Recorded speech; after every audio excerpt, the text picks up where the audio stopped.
ইন্নাকা লা তাহদি মান আহবাবতা। আল্লাহ রাসূলের চাচা খাজা আবু তালেব সে কি বুঝতো না?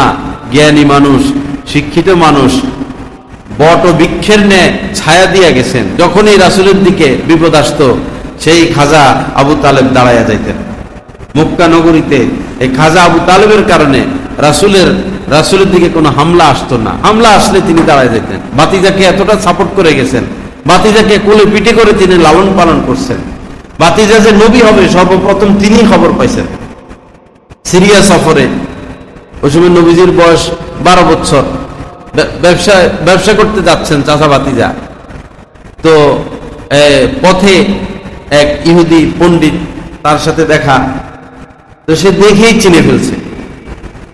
ওই সময় তো নবীজির বয়স মাত্র 12, দেখেই চিনে ফেলছেন। পরে বলল যে খাজা আবু তালেবকে বলল, এই বালককে? আমার ভাতিজা।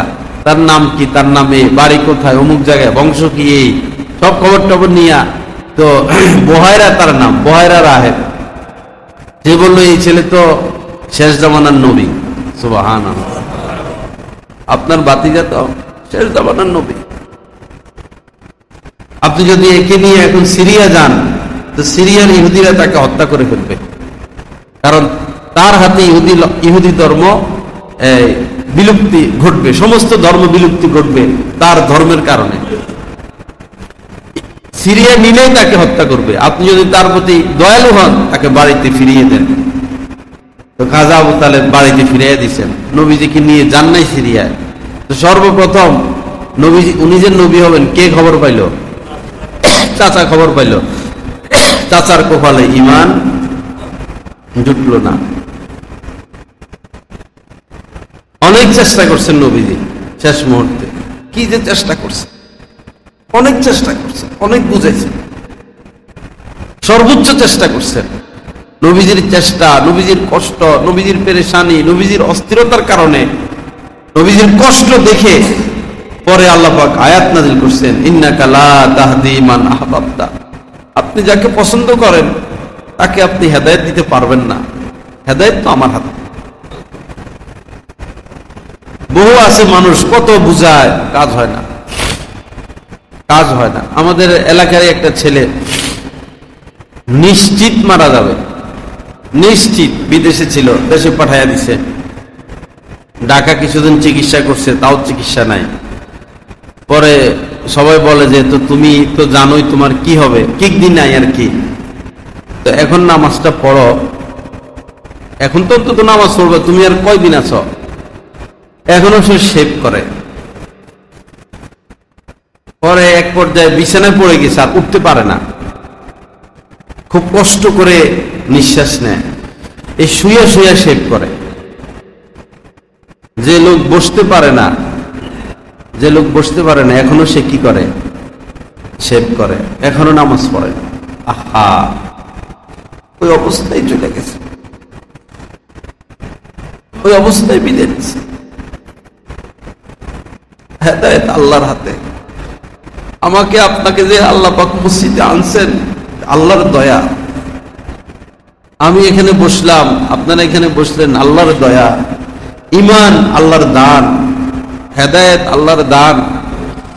যারা হালাল খাচ্ছে আল্লাহর মেহেরবানি।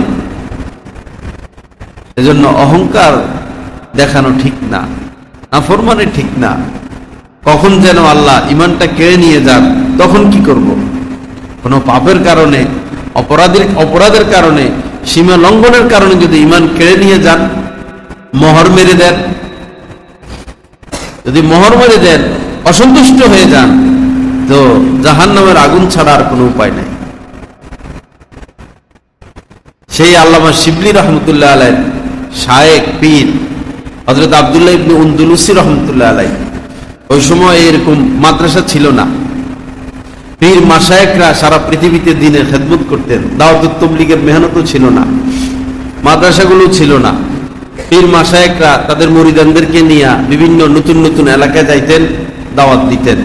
খানকা থাকতো, খানকার মাধ্যমে দ্বীনের খেদমত হইতো।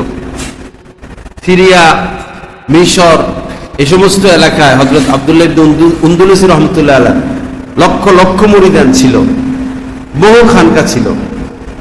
তো নতুন একটা এলাকায় দাওয়াত নিয়ে যাচ্ছেন, ওই কাফেলায় আল্লামা শিবলি রহমতুল্লাহ আলাইহি ছিলেন। হযরত আব্দুল্লাহ ইবনে উনদুলুসি রহমতুল্লাহ আলাইহি কোরআনে কারীমের হাফেজ ছিলেন। 30,000 হাদিস তার সনদ এবং মতন সহ মুখস্থ।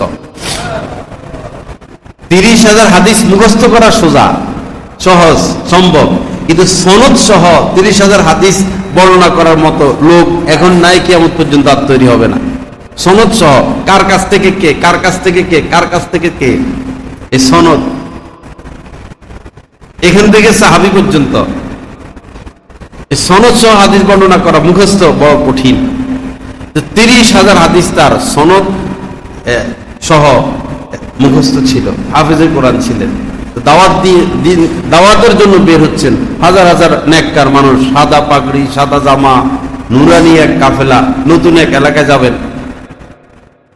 তো হঠাৎই তিনি রাস্তায় গিয়ে বসে গেছেন। তো বসেই গেছেন, নামাজও পড়েন না, খানাও খান না, কথাও বলেন না, নিচের দিকে তাকায় বসে রয়েছেন। কি ব্যাপার, কি হলো, কোনো কথা বলেন না। মুরিদানরা কাঁদতে কাঁদতে, কি হলো শায়েখের, কি হলো, শায়েখের কি হলো, এক কথায় বলতেছেন, আমি আগের অবস্থায় নাই, তোমরা আমাকে ভুলে যাও, তোমরা এখান থেকে চলে যাও, আমি আগের অবস্থায় নাই, আমাকে ভুলে যাও, এখান থেকে চলে যাও। ঈমান নিয়ে গেছেন আল্লাহ পাক, ঈমান নিয়ে গেছেন। এত বড় আলেম, হাফেজে কোরআন, এত বড় ওলি, ওলিদের পীর, ওলিদের পীর, গাউসদের পীর, কুতুবদের পীর, তিনি বলতেছেন যে আমাকে ভুলে যাও, এখান থেকে চলে যাও। এক খ্রিস্টান মেয়ের প্রতি নজর গেছে। আমরা তো উমরা যাইও নজর দেই, আল্লাহর ঘরের পাশে থাইকেও আমরা কুদৃষ্টি করি, আল্লাহ রাসূলের রওজার পাশে গিয়েও কুদৃষ্টি করি। ফেসবুক মানেই কুদৃষ্টি, ফেসবুক মানেই কুদৃষ্টি। শুধু একবার তাকাইছেন একটা খ্রিস্টান মেয়ের দিকে, কায়রা নিয়ে গেছেন ঈমান। শূন্য সে, ইঞ্জিন না থাকলে গাড়ি চলে। 3 দিন পর্যন্ত সাথীদের কান্নাকাটি, আহজারি। কি করবে? পরে সবাই বাধ্য হয়ে ওনাকে ছেড়ে চলে আসছেন। তিনি ওই বাড়িতে গেছেন, খোঁজ খবর নিয়ে মেয়ের বাবাকে বিয়ের প্রস্তাব দিচ্ছেন। মেয়ের বাবা 2 শর্ত দিচ্ছেন, খ্রিস্টান ধর্ম গ্রহণ করতে হবে আর 1 বছর সুর চড়াইতে হবে। যার খেদমত করার জন্য লক্ষ লক্ষ মানুষ পিছনে পিছনে ঘুরে, এখন তিনি সুর চড়াবেন। খ্রিস্টান ধর্ম গ্রহণ করছেন, সুর চড়াইতেছেন। আর ইরাকে, সিরিয়ায়, জর্দানে, এই পুরো এলাকার তিনি শায়েখ। লক্ষ লক্ষ মানুষ বুক ফাটা কান্না তার জন্য। কি হইল? শায়েখের এই অবস্থা, শায়েখের ঈমান হারা। ঈমান বড় সূক্ষ্ম বিষয় ভাই, সীমা লঙ্ঘন করতে নাই, বাড়াবাড়ি করতে নাই। আল্লাহ টান দিলে কি করবে? পরে 1 বছর পর আল্লামা শিবলি রহমতুল্লাহ আলাইহি ভাবলেন যে দেখে আসি, শায়েখকে একটু দেখে আসি। আসছেন খুঁজতে, পরে দেখলেন যে লাঠি ব্যবহার করতেন, ওই লাঠির উপরে ভর দিয়ে তিনি সুর চড়াইতেছেন। আহা, এত বড় আলেমী দ্বীন এখন সুর চড়াইতেছে। তো দেখে দুজনে কাঁদতেছেন, শায়েখও কাঁদতেছেন, আল্লামা শিবলিও কাঁদতেছেন। যে সুরগুলো চড়াইতেছেন, উনাদের কান্না দেখে সুরগুলো মাটিতে গড়াইয়া কাঁদতেছে। যাই হোক, সংক্ষেপে বলি, পরে কথাবার্তা হয়েছে। বলছেন যে শায়েখ, আপনি কোরআনে কারিমের হাফেজ ছিলেন, কিছু কি আছে? বললে একটা আয়াত শুধু জানা আছে। 30,000 হাদিস মুখস্থ ছিল, কিছু কি মুখস্থ আছে? বললো একটা হাদিস মুখস্থ আছে। ওটা সারমর্ম হইল যে দিন বর্জন করে তাকে তোমরা হত্যা করে ফেলো, এটাই শুধু তার মুখস্থ ছিল। পরে কি করবেন? কান্নাকাটি করে পরে শায়েখের থেকে বিদায় নিয়ে চলে আসতেছেন। পরে সকালবেলা সুবহে সাদিক যখন, ওই সময় এই ঝর্ণা, পাহাড় ঝর্ণার ভিতর থেকে তিনি কালেমায়ে শাহাদাত পড়তে পড়তে বের হয়ে আসতেছেন। আল্লাহ পাক দয়া করে আবার ঈমান ফিরাইয়া দিচ্ছেন। এখন উনাকে না ঈমান ফিরাইয়া দিচ্ছেন, আমাকে আপনাকে যদি না দেন ফিরাইয়া, মৃত্যুর সময় যদি আমার আপনার ঈমান চলে গেল, শয়তানের ধোঁকায় যদি ঈমান নিয়ে মরতে না পারলাম, কিভাবে হিম্মত হয় আমাদের এই সুদ খাওয়ার প্রতি, ঘুষ খাওয়ার প্রতি, মিথ্যা কথা বলার প্রতি? কিভাবে আমরা মানুষের উপর জুলুম করি, অবিচার করি?